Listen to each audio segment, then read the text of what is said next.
وَلَقَدْ يَسَّرْنَا الْقُرْآنَ لِلذِّكْرِ فَهَلْ مِن مُّدَّكِرٍ۔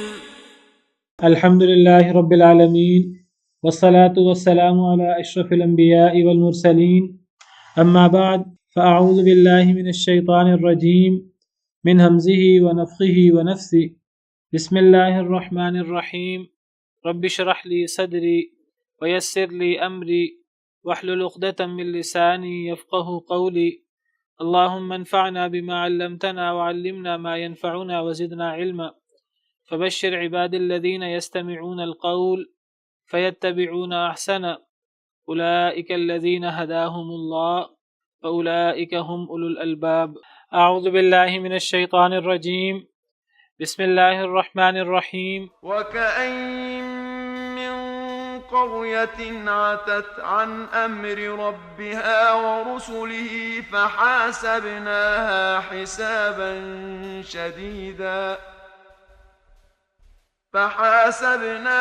حسابا شديدا وعذبناها عذابا نكرا فذاقت وبال أمرها وكان عاقبة أمرها خسرا أعد الله لهم عذابا شديدا فاتقوا الله يا أولي الألباب الذين آمنوا قد أنزل الله إليكم ذكرا أعوذ بالله من الشيطان الرجيم بسم الله الرحمن الرحيم وكأي من قرية عتت عن أمر ربها ورسله فحاسبناها حسابا شديدا وعذبناها عذابا نكرا وكأي من قرية اور کتنی ہی بستیوں میں سے کتنی ہی بستیاں ہیں عتت عن امر ربها جنہوں نے نافرمانی کی عن امر ربها اپنے رب کے حکم سے جنہوں نے اپنے رب کے حکم کی نافرمانی کی اپنے رب کے حکم کو نہ مانا سرکشی کی ورسولہ اور اس کے رسول کی کتنی ہی قومیں جو قریش سے پہلے گزر چکی ہیں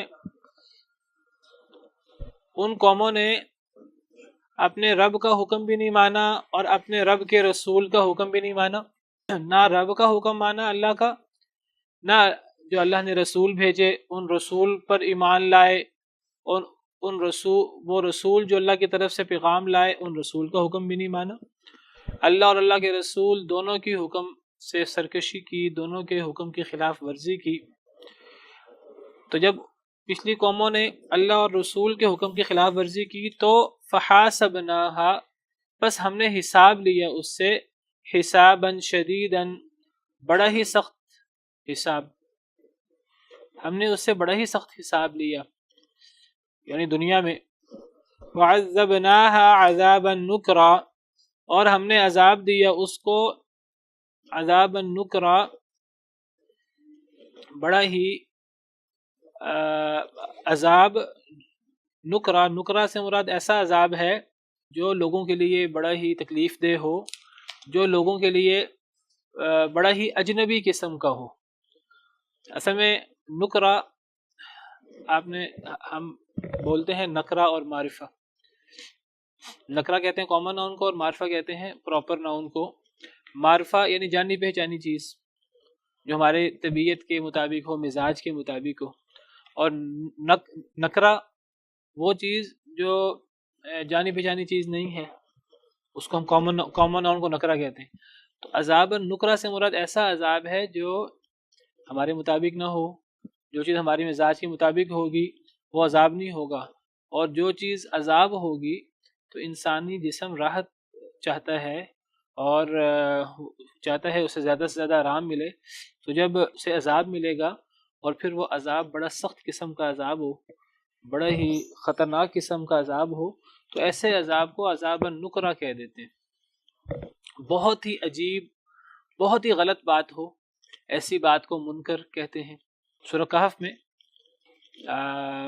جب حضرت موسیٰ علیہ السلام، حضرت خضر تھے وہ، جب ان سے سیکھنے گئے تو آپ کو پتہ ہے کہ حضرت خضر کے ساتھ حضرت موسیٰ علیہ السلام چلتے رہے، تو حضرت خضر نے ایک بچے کو قتل کر دیا.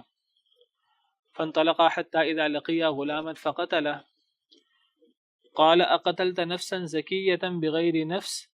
تو جب حضرت خضر نے ایک بچے کو قتل کر دیا تو حضرت موسیٰ نے کہا اقتلت نفسا زكية بغير نفس، کہ کیا آپ نے ایک پاک جان کو قتل کر دیا ہے بغیر کسی جان کے، اس نے کسی کو قتل بھی نہیں کیا تو آپ نے اس کو قتل کر دیا ہے. لقد جئت شيئا نكرا، آپ نے تو بڑے ہی غلط کام کیا ہے. تو یہاں بڑے ہی غلط کام، بڑا ہی عجیب کام، اس کے لیے لفظ نکرا آیا ہے. تو نکرا کا مطلب وہ چیز جو بڑی ہی عجیب ہو، جو جانی پہچانی نہ ہو، بڑی ہی عجیب. تو لقد جئت شیئا نکرا کا ترجمہ آپ دیکھیے، آپ نے بڑی ہی ناپسندیدہ حرکت کی ہے، بڑا ہی عجیب، بڑا ہی غلط کام کیا ہے. حضرت موسیٰ کہہ رہے ہیں حضرت خضر سے، کیونکہ حضرت موسیٰ تو حضرت خضر سے سیکھنے نکلے تھے، تو دیکھا کہ حضرت خضر نے ایک بچہ قتل کر دیا ہے. اور بچہ تو معصوم ہوتا ہے عام طور پر، وہ تو بعد میں پتہ لگا کہ کیا وجہ تھی، تفصیلات بعد میں ہیں. ایک بڑی ہی عجیب اور ایک بڑی ہی غلط بات کے لیے حضرت جو لفظ استعمال ہوا وہ نکرا. تو یہاں اللہ تعالیٰ نے یہ لفظ عذاب کے لیے استعمال کیا. تو ایسا عذاب جو بڑا ہی جو ہے وہ سخت ہو اور وہ انسان کے لیے بڑا ہی شدید ہو، اس عذاب کو عذاب نکرا. نکرا اندیکھا نہیں، بڑی ہی اجنبی چیز، بڑی ہی ناپسندیدہ چیز جو مزاج کے بالکل بھی موافق نہیں ہے، مزاج کے بالکل الٹ ہے. تو بڑا ہی سخت عذاب، ہم اس کا بامحاورہ معنی کریں گے. تو اللہ تعالیٰ نے پچھلی 7 آیات میں کچھ احکام بیان کیے ہیں، طلاق، نکاح طلاق وغیرہ کے احکام بیان کیے ہیں. جب نکاح طلاق کے احکام بیان کیے ہیں تو اللہ تعالیٰ فرماتے ہیں یہ اللہ کے احکامات ہیں، ان احکامات پر عمل کرو، اور جو ان احکامات پر عمل کرے گا اس کے فوائد بھی ہم پڑھائے ہیں. ومن یتق اللہ یجعل له مخرجا، جو اللہ سے ڈرے خاص طور پہ ان معاملات میں، اللہ اس کے لیے نکلنے کا راستہ بنائیں گے، اللہ اس کا کام آسان کر دیں گے، اللہ اس کو وہاں سے رزق دیں گے جہاں سے اس کے گمان میں بھی نہیں ہوگا، اللہ اس کے گناہ معاف کریں گے، اللہ اس کو بڑا عظیم اجر دیں گے. 5 فوائد تقویٰ کے، اللہ اور اللہ کے رسول کا حکم ماننے کے ہم پیچھے پڑھ آئے ہیں. اور قرآن کریم کے دیگر آیات میں بھی اللہ فرماتے ہیں کہ جی اگر لوگ ایمان لیں اور تقویٰ اختیار کریں، ہم ان پر زمین و آسمان کی برکتیں، زمین و آسمان کے دروازے کھول دیں. یہ تو فوائد ہیں اللہ اور اللہ کے رسول کے احکامات پر عمل کرنے کے. لیکن اب اللہ تعالیٰ فرما رہے ہیں اپنے احکام بیان کر کے نکاح طلاق کے سلسلے میں، اللہ فرماتے ہیں کہ تمہیں اب اللہ کے یہ احکامات ماننے ہیں. یہ احکامات مانو گے تو یہ سارے فوائد حاصل ہوں گے، زمین و آسمان کی برکتیں حاصل ہوں گی. لیکن اگر تم اللہ اور اللہ کے رسول کے احکامات نہیں مانو گے تو یاد رکھو کہ پچھلی کتنی بستیوں نے اللہ اور اللہ کے رسول کے حکم کی نافرمانی کی. جب انہوں نے اللہ اور اللہ کے رسول کے حکم کی نافرمانی کی تو پھر ہم نے ان کے ساتھ کیا سلوک کیا، تم اس کو بڑے اچھے طریقے سے جانتے ہو.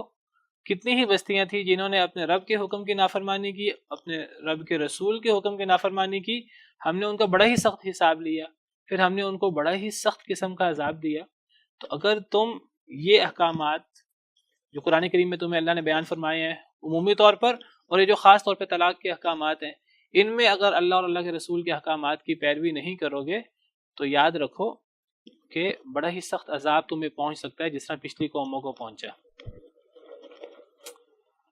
فذاقت وبال امرها، بس انہوں نے چکھ لیا اپنے کاموں کا انجام. جو ان کے کام تھے غلط کام، پرانی قومیں جنہوں نے اللہ اور اللہ کے رسول کی بات نہیں مانی، تو پھر اللہ کا ان پر عذاب آیا تو انہوں نے اپنے پھر غلط کاموں کا انجام چکھ لیا. وَكَانَ عَاقِبَةُ أَمْرِهَا خُسْرًا، اور تھا انجام ان کے معاملے کا بڑا ہی خسارے والا. ان کے جو کام تھے غلط کام پرانی قوموں کے، تو ان غلط کاموں کا انجام جو ہے وہ بڑا ہی خسارے والا تھا، بڑا ہی نقصان دہ تھا. لیکن ان کو احساس کب ہوا؟ جب تک وہ اپنی زندگی میں غلط کام کرتے رہے انہوں نے اس کی پرواہ نہیں کی، انہوں نے اس کا احساس نہیں کیا. اور جب انہیں احساس ہوا موت کے وقت، اس وقت گزر چکا تھا، اس وقت پچھتانے کا فائدہ کوئی نہیں تھا. تو اپنی زندگی کے اندر وہ اللہ اور اللہ کے رسول کی نافرمانی کرتے رہے، تو پھر اللہ نے بڑا سخت حساب لیا، اللہ نے بڑا ہی سخت قسم کا عذاب دیا، انہوں نے اپنے کاموں کا وبال چکھا اپنے معاملات کا، اور ان کے معاملات کا انجام بڑا ہی خسارے والا تھا۔ انہوں نے اپنے آپ کو دنیا میں بھی نقصان دیا، انہوں نے اپنے آپ کو آخرت میں بھی نقصان دیا۔ قل ان الخاسرین الذین خسروا انفسهم واہلیہم یوم القیامہ، خسارہ اٹھانے والے لوگ وہ ہیں جو اپنے آپ کو نقصان دیتے ہیں قیامت کے دن۔ جو قیامت کے دن اپنے آپ کو خسارے میں ڈالتا ہے، وہ گویا کہ دنیا میں بھی اپنے آپ کو خسارے میں ڈالتا ہے اور آخرت میں بھی اپنے آپ کو خسارے میں ڈالتا ہے۔ خسرت دنیا والآخرہ، دنیا بھی نقصان میں اور آخرت بھی نقصان میں۔ ذالک هو الخسران المبین، یہ بہت بڑا خسارہ ہے۔ تو اصل میں اللہ کے حکم کے نافرمانی کی سزا بیان ہو رہی ہے۔ اللہ کے حکم کی نافرمانی کوئی ہلکی چیز نہیں ہے، اللہ کے رسول کے حکم کی نافرمانی کوئی ہلکی چیز نہیں ہے۔ پرانی قومیں کیوں تباہ ہوئیں؟ پرانی ساری قومیں وہ اسی وجہ سے تباہ ہوئی ہے۔ تو جب انہوں نے اللہ کے رسول کے حکم کی نافرمانی کی اور تباہ و برباد ہوئی، تو تم اگر اللہ اور اللہ کے رسول کے حکم کی نافرمانی کرو گے، یا قریش مکہ یا ان کے بعد آنے والے قیامت تک لوگ عمومی طور پہ اللہ اور اللہ کے رسول کے حکم کی خلاف ورزی کرو گے، اور خاص طور پر یہ طلاق وغیرہ کے معاملات میں اللہ اور اللہ کے رسول کے حکم کی خلاف ورزی کرو گے، تو تمہیں بھی یہ سزا پہنچے گی۔ تو ڈرانا مقصود ہے، اللہ کی نافرمانی کتنا بڑا جرم ہے اس کا احساس دلانا مقصود ہے۔ یہ کفر اور شرک کا معاملہ ہو، یہ بھی اللہ اور اللہ کے رسول کی نافرمانی ہے، عقائد کا مسئلہ ہو، یا یہ معاملات ہوں مرد عورت کے، میاں بیوی کے، خاندانوں کے، لوگوں کے آپس میں، معاملات کے معاملے میں اللہ اور اللہ کے رسول کی نافرمانی ہو، یا اخلاقیات کا معاملہ ہو، تو اللہ اور اللہ کے رسول کے حکم کی نافرمانی عقائد میں ہو، معاملات میں ہو، اخلاقیات میں ہو، حقوق اللہ میں ہو، حقوق العباد میں ہو، جس میں بھی ہو، اس کا انجام خسارے والا ہی ہے۔ بعض لوگوں نے تقسیم بنا رکھی ہے، جی فلاں بڑے بڑے اعمال ہیں، چلو وہاں ہم احتیاط کر لیتے ہیں، فلاں اعمال چھوٹے ہیں، وہاں اللہ اور اللہ کے رسول کی نافرمانی ہو جائے تو کوئی پرواہ نہیں ہے۔ یہ ایسی کوئی تقسیم ہمیں شریعت میں نہیں ملتی۔ شریعت میں تو بس اللہ نے اللہ اور اللہ کے رسول کی نافرمانی سے روکا ہے، انسان کو اللہ اور اللہ کے رسول کی نافرمانی سے بچنا چاہیے۔ وہاں کوئی تقسیم نہیں ہے کہ فلاں حکم چھوٹے ہیں، فلاں حکم جو ہے نا وہ بڑے ہیں، فلاں غیر اہم ہے، فلاں اہم ہے۔ ہاں کچھ چیزیں ہوتی ہیں جو اللہ اور اللہ کے رسول نے منع کی ہیں، جس کو ہم حرام کہتے ہیں، کچھ چیزیں مکروہ ہوتی ہیں، کچھ چیزیں مباح ہوتی ہیں، ان میں فرق ضرور ہے۔ کچھ چیزیں ہیں اللہ نے اس کو حکم دیا وہ لازماً ہم نے کرنا ہے، جس کو واجب یا فرض کہتے ہیں۔ کچھ چیزیں ہیں جس میں اللہ تعالیٰ نے کہا ہے کر لو تو اچھی بات ہے، نہ کرو تو کوئی مسئلہ نہیں، جس کو مستحب کہتے ہیں۔ لیکن اگر جس چیز کا اللہ نے حکم دیا ہے لزوم کے درجے میں، فرض واجب، وہ کرنا ہی ہے، اس میں یہ تقسیم کر لینا یہ بڑا عمل ہے، یہ چھوٹا عمل ہے۔ اور جن چیزوں سے اللہ اور اللہ کے رسول نے روکا ہے، جو حرام چیزیں ہیں، ان میں یہ تقسیم کر لینا کہ جی فلاں بڑے اعمال ہیں، فلاں چھوٹے اعمال ہیں، چھوٹے اعمال میں اگر نافرمانی ہو بھی جو کہ فرق نہیں پڑتا، ایسی کوئی تقسیم شریعت میں نہیں ملتی۔ اطیعوا اللہ واطیعوا الرسول، قرآن کریم بھرا پڑا ہے، اللہ کی بات مانو، رسول کی بات مانو۔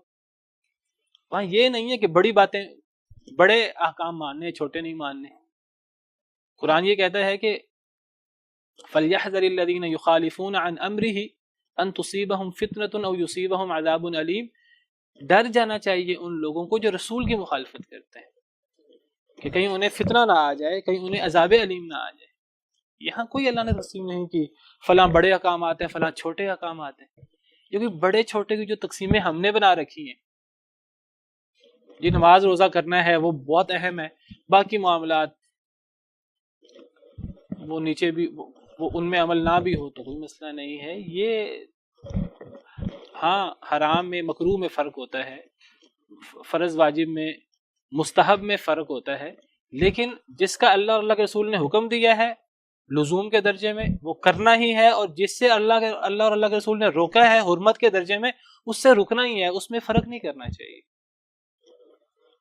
اب کہنے کو آپ دیکھیے سیدنا آدم علیہ السلام کوئی بندہ کر کے، حضرت آدم علیہ السلام نے کیا کیا تھا؟ وہ ایک درخت کا پھل ہی تو کھایا تھا، کوئی کفر اور شرک تو نہیں کیا تھا، کوئی بہت بڑی نافرمانی تو نہیں اللہ کی تھی۔ اللہ نے درخت کا پھل کھانے سے منع کیا تھا، انہوں نے درخت کا پھل کھا لیا، سزا کتنی بڑی ملی کہ جنت سے نیچے آ گئے۔ اللہ نے بعد میں معاف کر دیا، اللہ نے بعد میں دوبارہ انہیں وہی مقام دے دیا جو ان کا مقام تھا، لیکن اللہ اور اللہ کے رسول کے حکم کی نافرمانی چھوٹی چیز نہیں ہے. اس میں یہ تقسیم کرنا فلاں عمل بڑا ہے فلاں عمل چھوٹا ہے، حرام کاموں میں یہ تقسیم ہم نہیں کر سکتے. یہ چونکہ یہ چھوٹا حرام کام ہے یہ کر گزرو، بڑا حرام کام نہیں کرنا. جو اللہ کے احکام ہیں قرآن میں حدیث میں کہہ رہا ہوں وہ ہم نے عمل کرنا ہے، اللہ اور اللہ کے رسول کے احکامات، اور جن سے اللہ اور اللہ کے رسول نے منع کیا ہم نے ان سے رکنا ہے. ہم نے یہ چھوٹے بڑے کاموں کی تقسیم نہیں کرنی. ایک حرام کام ہے بس ہم نے اس سے بچنا ہی بچنا ہے. میں کہتا ہوں حرام مکروہ کا فرق کر لیں شریعت میں، آپ فرض اور جو ہے نا مستحب کا فرق کر لیں جو شریعت میں ہے. مثلا آپ نے فرض نماز پڑھنی ہے اور سنتے ہیں اس میں تو چلیں شریعت میں فرق ہے. ایک بندہ کہ جی جو ہے نا فجر کی نماز زیادہ اہم ہے میں وہ پڑھ لیتا ہوں، زور کی زیادہ اہم نہیں ہے. فرضوں میں فرق نہیں کرنا. میں یہ کہہ رہا ہوں جس سے اللہ نے منع کیا ہے حرام کردہ چیزوں میں فرق نہیں کرنا. ہم کہیں گے جی اللہ نے جو ہے نا وہ ایک بندہ نماز چھوڑے یہ تو کبھی بھی نہیں چھوڑنی. نکاح طلاق کے معاملات میں نافرمانی ہو جائے گا فرق نہیں پڑتا. نہیں، جہاں اللہ نے جس سے منع کیا ہے اس سے بچنا ہی بچنا ہے. اس میں چھوٹے بڑے کی تقسیم ہم نہیں کر سکتے. میں یہ بات کہہ رہا ہوں اللہ اور اللہ کے رسول کی نافرمانی، جس کام کو اللہ اور اللہ کے رسول نے حرام کیا ہے چھوٹے بڑے کی تقسیم نہ کریں. دیکھیں قرآن کریم کیا کہتا ہے، وَمَا كَانَ لِمُؤْمِنٍ وَلَا مُؤْمِنَةٍ إِذَا قَضَى اللَّهُ وَرَسُولُهُ أَمْرًا أَن يَكُونَ لَهُمُ الْخِيَرَةُ مِنْ أَمْرِهِمْ. کسی مومن مرد اور عورت کے یہ لائق نہیں ہے کہ جب اللہ اور اللہ کے رسول ایک فیصلہ کر دیں پھر ان کے پاس اختیار ہو. پھر اختیار نہیں ہوتا. جب اللہ اور اللہ کے رسول کا فیصلہ آ جائے نا یہ کام کرنا ہے، انسان یہ غور کرنا شروع کرتا ہے یہ چھوٹا معاملہ ہے بڑا معاملہ ہے چھوڑ بھی دوں، یہ ایک مومن کا کام نہیں ہے. اللہ کیا کہتے ہیں وَمَن يَعْصِ اللَّهَ وَرَسُولَهُ فَقَدْ ضَلَّ ضَلَالًا مُبِينًا. جو اللہ اور اللہ کے رسول کی نافرمانی کرے، یہ کوئی چھوٹے بڑے کی تقسیم نہیں ہے نافرمانی میں، تو وہ دور کی گمراہی میں جا پڑا. کچھ چیزوں کو اللہ اور اللہ کے رسول جو ہیں وہ کہتے ہیں کہ یہ کام تم نے کرنا ہی نہیں ہے یہ حرام ہے. کچھ چیزوں میں اللہ اور اللہ کے رسول کی طرف سے ہے نرمی، کچھ گنجائش ہے جس کو مکروہ کہتے ہیں، یہ فرق شریعت میں ہے. لیکن حرام چیزوں کے اندر انسان فرق کرے فلاں تو اکبر الکبائر ہے شرک، میں نے وہ تو نہیں کرنا. لیکن جھوٹ بولنا وہ اکبر الکبائر نہیں ہے بالفرض، چلو میں جھوٹ بولنے کی تھوڑی بہت اجازت ہے میں جھوٹ بول لیتا ہوں. نہیں، یہ انسان نے جو ہے نا فلاں تو شرک نہیں کرنا، جھوٹ چلو جھوٹ تو شرک کی طرح نہیں ہے نا. اس طرح کر کے انسان کو جو ہے وہ اللہ اور اللہ کے رسول کی نافرمانی نہیں کرنی چاہیے. تو اللہ تعالیٰ یہاں اسی چیز کی طرف توجہ دلا رہے ہیں کہ پرانی قوموں نے بھی اللہ اور اللہ کے رسول کے حکم کی نافرمانی کی تھی. انہوں نے پھر ہم نے ان سے حساب لیا تھا بڑا سخت حساب، اور ہم نے ان کو بڑا ہی سخت قسم کا عذاب دیا تھا. انہوں نے اپنے کاموں کا وبال چکھ لیا. وَكَانَ عَاقِبَةُ أَمْرِهَا خُسْرًا، اور ان کے کاموں کا انجام بڑا ہی خسارے والا تھا. أَعَدَّ اللَّهُ لَهُمْ عَذَابًا شَدِيدًا، تیار کیا ہے اللہ نے ان کے لیے عذاب شدید. پرانی قوموں کے لیے، پرانی قوموں کی بات ہو رہی ہے. اب آپ دیکھیے کہ پرانی قومیں وہ کفر و شرک کے معاملات تھے ان کے، اللہ کے رسول کو مانتے ہی نہیں تھے اور اللہ اور اللہ کے رسول کے احکامات کی نافرمانی کرتے تھے. اللہ ان کی سزا بیان کر رہے ہیں اور اشارہ اس سزا سے کس طرف ہے جو ہم اس صورت کے شروع سے پڑھ رہے ہیں. ہم تو نکاح طلاق کے معاملات پڑھ رہے ہیں نا. نکاح طلاق کے معاملات تو کفر شرک کے معاملات نہیں ہوتے، لیکن نکاح طلاق کے معاملات کے بعد مثال اللہ کن قوموں کی دے رہے ہیں؟ پرانی قوموں کی. پرانی قوموں کی مثال دے رہے ہیں جن قوموں کو اللہ نے تباہ کیا بڑے بڑے گناہوں کی وجہ سے. تو مطلب یہ نکاح طلاق کے معاملات کو ہلکا نہ سمجھو کہ وہ تو کفر و شرک کی سزا تھی ان کو. جو مطلب کفر شرک نہ کرے نکاح طلاق میں اللہ اور اللہ کے رسول کی نافرمانی بھی ہو جائے تو چل جائے گا. جب دیکھیں آپ گناہ کبیرہ اور صغیرہ کی بات کر رہے ہیں، میں گناہ کبیرہ اور صغیرہ کی بات نہیں کر رہا نا. میں تو کہہ رہا ہوں جس کو اللہ نے حرام کیا ہے اب اس سے ہم نے بچنا ہی بچنا ہے. اللہ کے رسول نے فرمایا یہ کام نہ کرو. اب ہم جو ہے نا ہم کے نہیں یہ چھوٹا امر ہے یہ بڑا امر ہے. جی اب ایک بندہ کہ جی سود میں سود نہیں کھاؤں گا، سود تو بہت بڑا گناہ ہے لیکن میں جھوٹ بول لوں گا. یہ ایسی تقسیم ہم نے آپس میں نہیں کرنی، خود اپنے دل میں نہیں کرنی. یہ اصل میں شیطان کی طرف سے ہمارے دل میں چیزیں آتی ہیں. اصل میں اس لیے میں نے تو بات کی ہے، کچھ لوگوں نے بڑے اعمال چھوٹے اعمال کی بات کی ہے. کبھی کسی کو بات کریں نا شلوار ٹوکنے سے اوپر کر لو بھئی، آج چھوٹی چھوٹی باتوں کے پیچھے پڑ جاتے ہیں. بھئی یہ مسئلہ چھوٹی بات کا نہیں ہے، یہ مسئلہ جو ہے وہ لازمی ہے، یہ چھوٹا مسئلہ نہیں ہے. جو بندہ جو ہے وہ تکبر کے ساتھ شلوار ٹخنوں سے نیچے کرے حدیث میں آتا ہے اللہ تعالیٰ اس کو قیامت کے دن اس کو نظر کرم سے دیکھیں گے ہی نہیں، اللہ اس کو پاک ہی نہیں کریں گے، اللہ اسے کلام ہی نہیں کریں گے. اور جو بندہ، بعض احادیث میں تکبر کے بغیر ذکر ہے، جو بندہ شلوار ٹخنوں سے نیچے کرے اس کے بارے میں ذکر ہے کہ وہ حصہ آگ میں ہوگا. ما اسفل من الکعبین ففی النار، صحیح بخاری وغیرہ کی حدیث ہے. یہاں تکبر کا ذکر نہیں ہے، اس حدیث میں تکبر کا ذکر نہیں ہے. ما اسفل من الکعبین ففی النار، جو حصہ ٹخنوں سے نیچے ہے وہ آگ میں ہے. اب جی یعنی نبی صلی اللہ علیہ وسلم نے دیکھا بعض صحابہ کرام کو ان کا تہبند، ان کا جو کپڑا ٹخنوں سے نیچے تھا، تو نبی صلی اللہ علیہ وسلم نے فرمایا اوپر کرو. انہوں نے اوپر کیا، فرمایا اور اوپر کرو. نصف پنڈلی تک آپ نے فرمایا یہاں تک ہونا چاہیے. اور آپ نے فرمایا اگر نیچے کرنا ہے تو ٹخنوں تک کر سکتے، اس سے نیچے نہیں کر سکتے. اب کچھ لوگوں کو یہ بات بتائیں تو آگے سے کئی دفعہ لڑ پڑتے ہیں کہ جی نماز روزہ تو ٹھیک ہے، وہ تو ہم نے کرنا ہے، وہ تو اللہ اور اللہ رسول کا سخت حکم ہے، ان معاملات میں آپ جو ہے نا وہ کرتے ہیں. یہ کوئی جو بندہ کسی کو کہتا ہے یہ اس کا مسئلہ نہیں ہے، وہ اس کو اللہ اور اللہ کے رسول کا حکم سنا رہا ہوتا ہے. اب یہاں آپ کے آپ چھوٹی چھوٹی باتوں کے پیچھے پڑ جاتے ہیں. داڑھی کی بات ہو، حجاب کی بات ہو، ٹھیک ہے جی، پردے کی بات ہو عورتوں کی، وہاں آگے سے جو ہے نا بحث شروع ہو جائے. جی چھوٹی چھوٹی باتوں کے پیچھے آپ پڑ جاتے ہیں. یہ چھوٹے بڑے کی تقسیم یہ ہم نے کہاں سے کر دی؟ جس سے اللہ اور اللہ کے رسول کا جس کا حکم دیا وہ کرنا ہے، جس سے اللہ اور اللہ کے رسول نے روکا ہے اسے رکنا ہے.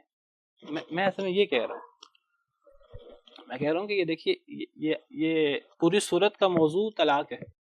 یہ معاملات کی بات اللہ کر رہے ہیں، اور ابھی طلاق کا حکم پچھلی آیت میں ہم نے طلاق کے مسئلے پڑھے ہیں، اور اللہ تعالیٰ اگلی آیت میں پچھلی قوموں کی مثال پیش کر رہے ہیں. پچھلی قوموں کو میں نے تباہ کر دیا اللہ اور اللہ کے رسول کے حکم کے نافرمانی کی وجہ سے. تو جب اللہ اور اللہ کے رسول کے حکم کے نافرمانی کی وجہ سے وہ قومیں تباہ ہوئیں، تو اگر تم بھی عمومی معاملات میں اللہ اور اللہ کے رسول کے حکم کے نافرمانی کرو گے، اور خاص طور پہ جو موضوع چل رہا ہے نکاح طلاق کے مسئلے میں اللہ اور اللہ کے رسول کے حکم کی نافرمانی کرو گے، تو تم بھی تباہ ہو جاؤ گے. تو یہ چیز اس کو ہلکا نہیں سمجھنا چاہیے کہ جی فلاں تو کفر و شرک کے معاملات ہیں، فلاں تو بڑے معاملات ہیں. یہ تو نکاح طلاق کے معاملات ہیں، یہ تو حقوق العباد کے معاملات ہیں، یہ ہلکے معاملات ہیں. ان چیزوں کو ہلکا نہیں لینا چاہیے. میں اسی طرف اشارہ کر رہا ہوں. باقی جو تقسیم سنتوں کی ہے، فرض کی ہے، یہ تقسیم میں پہلے کہہ رہا ہوں یہ موجود ہے. اس کے اندر فرق بھی موجود ہے شریعت میں. جن چیزوں سے اللہ اور اللہ کے رسول نے سختی سے منع کر دیا ہے، بس روک دیا ہے، اس میں چھوٹے بڑے کی تقسیم نہیں کرنی چاہیے. جس کا حکم دیا ہے یہ کام کرنا ہے، اس میں چھوٹے بڑے کی تقسیم ہمیں نہیں کرنی چاہیے. فلاں عمل چھوٹا ہے، فلاں عمل بڑا ہے، فلاں کو کر لیتے ہیں، فلاں کو چھوڑ دیتے ہیں. اعد اللہ لہم عذابا شدیدا، تیار کیا اللہ نے ان کے لیے بڑا سخت عذاب. فاتقوا اللہ یا اولی الالباب، بس ڈر جاؤ اللہ تعالیٰ سے اے اولی الالباب، اے عقل مندو. الذین آمنوا، وہ لوگ جو ایمان لائے ہو. اللہ تعالیٰ فرما رہے ہیں کہ یہ نکاح طلاق کے معاملات میں خاص طور پہ اور عمومی معاملات میں اللہ سے ڈرو، اللہ اور اللہ کے رسول کے احکامات کی نافرمانی نہ کرو. اور فرمایا کہ اے عقل مندو تمہیں اللہ سے ڈرنا چاہیے. یا اولی الالباب، اے عقل والو، اللہ سے ڈر جاؤ اے عقل والو. ساتھ ہی فرمایا الذین آمنوا، وہ لوگ جو ایمان لائے. پتہ لگا کہ حقیقی طور پہ عقل والا ہوتا ہی وہ ہے جو ایمان لائے. اور ایمان لانے والوں سے مراد کون لوگ ہیں؟ ایمان لانے والوں سے مراد وہ لوگ ہیں جو ایمان کا سچا دعویٰ کرتے ہیں. یہ نہیں کہ ایک بندہ منہ سے دعویٰ کرے کہ میں ایمان لاتا ہوں اللہ پر اور اللہ کے رسول پر، اور اللہ اور اللہ کے رسول کی خلاف ورزی کرتا رہے، ان کے حکم عدولی کرتا رہے. ایمان والا وہ ہے جو اپنے ایمان کے دعوے میں سچا ہے، اور یہ ایمان والا عقل مند ہے. اللہ فرماتے ہیں اے عقل مندو جو ایمان لائے ہو تمہیں اللہ سے ڈرنا چاہیے. تو پتہ لگا عقل مند ہوتا ہی وہ ہے جو مومن ہو. پہلی بات ہے، جو بندہ مومن ہی نہیں ہے، اللہ نے جس مقصد کے لیے ایک شخص کو دنیا میں بھیجا وہ اس مقصد سے ہی غافل ہے. دنیا میں جتنا مرضی ہم اس کو دانشور سمجھ لیں، ہم دنیا میں اس کو جتنا مرضی ذہین فتین سمجھ لیں، ہم کہیں کہ وہ تو جو ہے ذہانت کی معراج کو پہنچا ہوا ہے، اگر وہ اللہ کا منکر ہے، ایتھیسٹ ہے، دہریہ ہے، یا وہ اللہ کو مانتا ہے لیکن اللہ کے رسول کو نہیں مانتا، نبی صلی اللہ علیہ وسلم کو نہیں مانتا، قرآن کو نہیں مانتا، وہ کافر ہے. ایک بندہ اللہ کا ہی منکر ہو یا اللہ کو ماننے کا دعویٰ کرتا ہو لیکن اللہ کے رسول کا منکر ہو، اللہ کے پیغامات کا منکر ہو، کافر ہو، یہودی عیسائی اللہ کو ماننے کا دعویٰ کرتے ہیں لیکن اللہ کے رسول کے منکر ہیں، نبی صلی اللہ علیہ وسلم کے، ایسے لوگ کبھی بھی عقل والے نہیں ہو سکتے۔ یہ ذہین ہو سکتے ہیں، بڑے دانشور ہو سکتے ہیں، لیکن ایسے لوگ قرآن کریم ان کو عقل مند قرار نہیں دیتا۔ عقل مند لوگ وہ ہیں جو اپنی دنیا کے لحاظ سے بھی عقل مند ہیں اور اپنی آخرت کے لحاظ سے بھی عقل مند ہیں۔ جس کے نزدیک سب کچھ دنیا ہو، وہ دنیا کے معاملے میں بڑا ہی وہ تیز ہے، لیکن آخرت کے معاملے میں اس کو نہ آخرت کی فکر ہے نہ کسی اور چیز کی فکر ہے، وہ آخرت کا منکر ہے بالفرض۔ اللہ کو ماننے کا دعویٰ کرتا لیکن آخرت کا منکر ہے۔ مشرکین مکہ اللہ کو ماننے کا دعویٰ کرتے تھے، کہتے اگر ان سے پوچھا جاتا کہ تمہیں کس نے پیدا کیا، کہتے تھے اللہ نے پیدا کیا، لیکن آخرت کے منکر تھے۔ ایسے لوگ کبھی عقل مند نہیں ہو سکتے قرآن کی اصطلاح میں۔ قرآن کہتا ہے اے عقل والو جو ایمان لائے ہو۔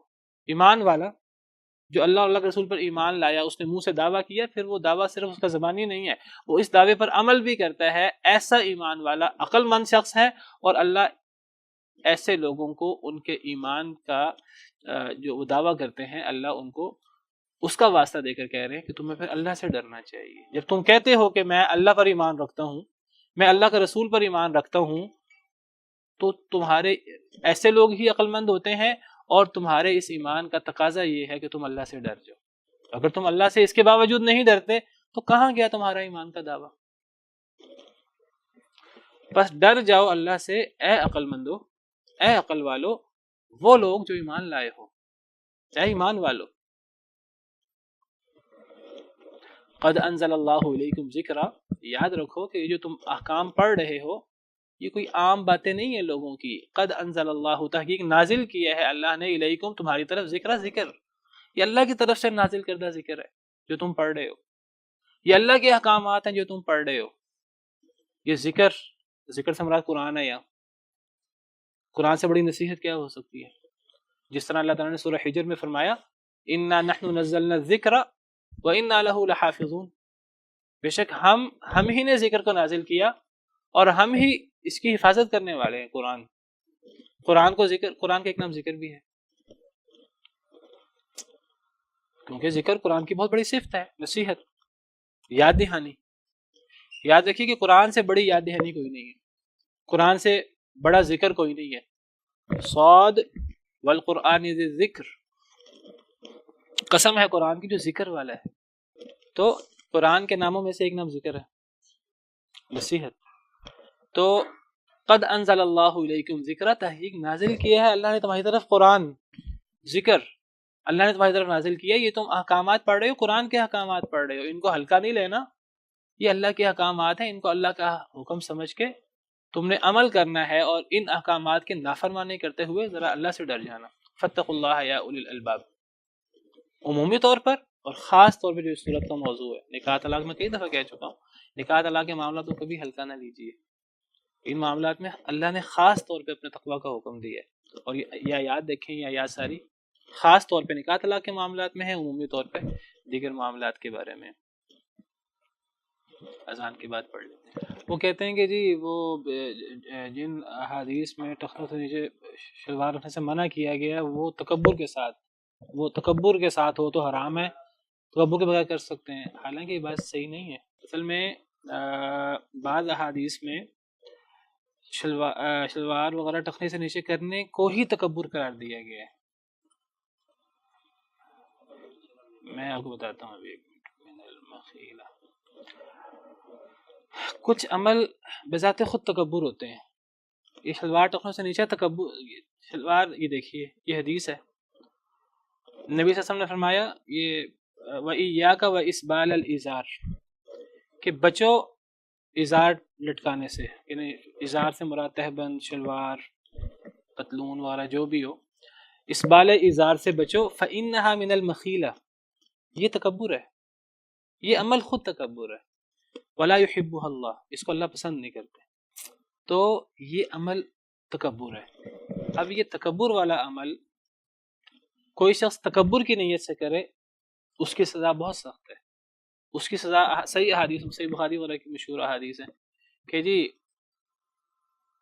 من جر ثوبہ خیلاء لم ينظر اللہ الیہ، اس قسم کے احادیث ہیں، جو اپنے یہ شلوار وغیرہ تکبر کے ساتھ لٹکائے اللہ اس کی طرف دیکھیں گے بھی نہیں قیامت کے دن۔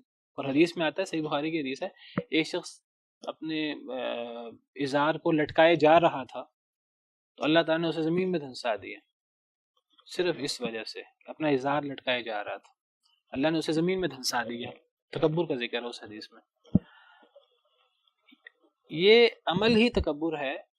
اگر اس تکبر والے عمل کو کوئی شخص تکبر کی نیت سے کرے تو یہ اس کا جرم بہت بڑھ جاتا ہے۔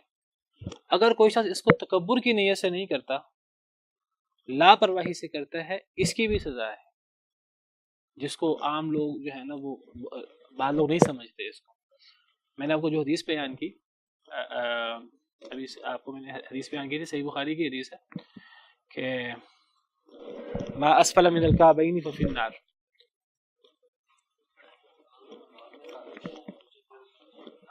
اس میں نماز غیر نماز کا کوئی فرق نہیں ہے۔ ابھی دیکھیے یہ صحیح بخاری کی حدیث ہے، نبی صلی اللہ علیہ وسلم نے فرمایا ما اسفل من الکعبین، جو بھی ہمارا ازار، پتلون، شلوار وغیرہ ٹخنوں سے نیچے ہو وہ حصہ آگ میں جائے گا۔ اب یہاں تکبر کا ذکر کوئی نہیں ہے، کیونکہ یہ عمل بذات خود تکبر ہے۔ اچھا، بعض لوگ کیا کہتے ہیں، بعض لوگ حضرت ابو بکر کی ایک حدیث بیان کرتے ہیں، صحیح بخاری کی حدیث ہے، اب مجھے اس کے الفاظ اس وقت ذہن میں نہیں ہے، وہ حدیث مبارکہ اس طرح ہے کہ حضرت ابو بکر صدیق نے فرمایا کہ اے اللہ کے رسول، میرا تہبند کبھی کبھی نیچے ہو جاتا ہے اگر میں توجہ نہ کروں۔ لیکن بہرحال وہ حدیث کے الفاظ اس طرح کے ہیں کہ میرا یہ تہبند نیچے ہو جاتا ہے اگر میں دھیان نہ دوں۔ تو نبی صلی اللہ علیہ وسلم نے فرمایا کہ اے ابو بکر، تم ان لوگوں میں سے نہیں ہو جو اس کو تکبر سے کرتے ہیں۔ یہ صحیح بخاری کی حدیث ہے، اس کے الفاظ ابھی میرے ذہن میں نہیں آ رہے۔ کچھ لوگ اسے سمجھتے ہیں کہ جی جب یہ تکبر سے ہوتا ہے تو پھر ناجائز ہے، ورنہ تکبر سے نہ ہو تو جائز ہے۔ اس حدیث کے الفاظ بڑے اہم ہیں۔ حضرت ابوبکر صدیق کا جو سوال تھا نبی صلی اللہ علیہ وسلم سے، سوال یہ تھا کہ اگر میں دھیان نہ دوں، توجہ نہ کروں تو یہ نیچے ہو جاتا ہے۔ تو اگر ایک بندہ توجہ دے، دھیان کرے کہ یہ نیچے نہیں ہونا چاہیے، لیکن کبھی بے توجہی ہو جائے، لاپرواہی سے کبھی نیچے ہو جائے، جان کر نیچے کرنا جائز نہیں ہے۔ انسان دھیان کرتا ہو، انسان بیٹھا ہے، بیٹھ کے کھڑا ہوا تو شلوار نیچے ہو گئی، تہبند پتلون نیچے ہو گئی، سویا اٹھا تو تہبند نیچے ہو گئی، تو ایسی حالت میں معاف ہے۔ لیکن جان کر اس کو نیچے کرنا، جی میں تکبر سے تو نہیں کر رہا۔ حضرت ابوبکر صدیق کا سوال یہ تھا کہ میں جب توجہ نہیں دیتا تو وہ نیچے ہو جاتی ہے، تو وہاں اجازت موجود ہے نبی صلی اللہ علیہ وسلم کی طرف سے، اس کی اجازت ہے۔ آپ مجھے بتائیے کہ نبی صلی اللہ علیہ وسلم نے کئی صحابہ کرام کو، صحیح حدیث میں آتا ہے کہ ان کی تہبند نیچے تھی تو انہوں نے کہا کہ نبی صلی اللہ علیہ وسلم اس کو اونچا کرو۔ آپ نے ایک دفعہ، دو دفعہ، تین دفعہ کہا، یہاں تک کہ نصف پنڈلی تک ہوا۔ تو وہ جن صحابہ کرام کا آپ نے اوپر کروایا تہبند، ان کا تہبند وہ تو انہوں نے تکبر سے نیچے نہیں کیا ہوا تھا، غیر ارادے پر نیچے ہو جائے تو دیکھیے وہ قابل معافی ہے۔ انسان کو توجہ کر کے اوپر کرنا چاہیے، انسان کو کبھی بھی جان کر نیچے نہیں کرنا چاہیے کہ جی یہ تو تکبر کے بغیر نیچے کرنے میں کوئی حرج نہیں ہے۔ نبی صلی اللہ علیہ وسلم نے جن صحابہ کرام کو، دو تین صحابہ کرام کے بارے میں حدیث ہے کہ آپ نے ان کا اوپر کروایا، جب نبی صلی اللہ علیہ وسلم نے اوپر ان کو کروایا تو انہوں نے تکبر سے نیچے نہیں کیا ہوا تھا، اس کے باوجود نبی صلی اللہ علیہ وسلم نے اوپر کروایا۔ آپ نے فرمایا کہ ٹخنوں سے نیچے نہیں ہونا چاہیے، نصف پنڈلی تک تو سب سے بہتر ہے۔ اگر نصف پنڈلی تک ایک بندہ نہیں رکھنا چاہتا، نیچے کرنا چاہتا ہے، تو آپ نے فرمایا کہ وہ پھر ٹخنوں تک کرے، ٹخنوں سے نیچے نہ کرے، ٹخنوں سے نیچے نہیں ہو سکتا۔ تو میں یہ ذکر کر رہا تھا کہ بعض لوگ ان چیزوں کو ہلکا سمجھتے ہیں، ان چیزوں کو ہلکا نہیں سمجھنا چاہیے۔ یہ چیزیں ما اسفل من الکعبین ففی النار، جو ٹخنوں سے نیچے ہے وہ حصہ آگ میں ہے، چھوٹی بات ہے۔ یا جو بندہ تکبر سے کرے، باقاعدہ تکبر کی نیت سے، ایسے شخص کو اللہ جو ہے وہ قیامت کے دن دیکھے گی بھی نہیں۔ یہ چیزیں چھوٹی نہیں ہیں، یہ چیزیں بہت بڑی ہیں۔ صحیح حدیث مبارکہ میں تین لوگ ہیں، نہ اللہ ان کو نظر کرم سے دیکھیں گے، نہ اللہ ان کو پاک کریں گے، نہ اللہ ان سے کلام کریں گے۔ یہ صحیح حدیث ہے۔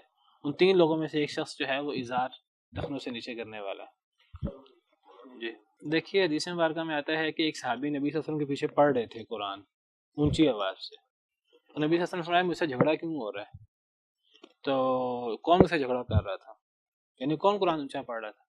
تو وہ صحابی نے ذکر کیا کہ میں پڑھ رہا تھا. آپ نے فرمایا کہ میرے پیچھے قرآن نہ پڑھا کرو سوائے ام القرآن کے، لا تفعلوا الا بام القرآن کے الفاظ حدیث میں موجود ہیں، ام القرآن کے علاوہ باقی نہ پڑھا کرو. یہ دیکھیے یہ حدیث ہے، یہ ترمذی کی حدیث ہے.